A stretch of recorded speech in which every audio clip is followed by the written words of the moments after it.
Đồ cái đồ bia nào đó cái đồ là thọ có phụ lên lên như vậy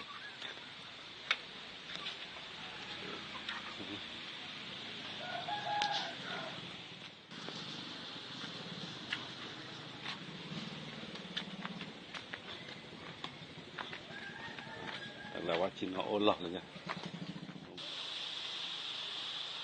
món đồ cái vật cho cái thầu phụ cho này mình thích làm ôi là cái khô cái cùi này nó quá khô anh mi dưới cổ đỏ mà nó nhau cả mi dưới là trả lời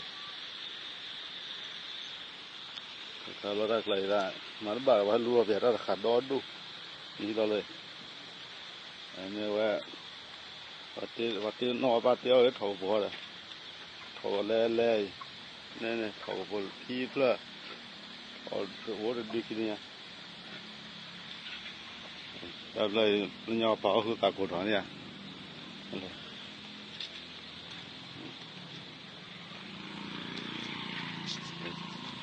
ne ta ko đó ane wa kitchen nó là vậy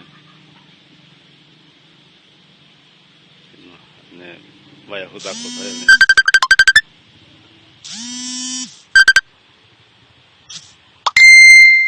là nào mà đấy anh đôi ta coi ya đôi thì giặt bài anh đôi ta coi lịch kia ta xe đi nhau ấy là mình giờ ở thì ở mình giờ nhà này ở bên mình giờ lại mình qua ra thì cái thầu phụ lên để cúi và tuổi để cúi qua khô lại hay gì rồi này nên làเราให้ไปต่อว่ากันได้ว่าต่อว่าkhô lại vì ra thọ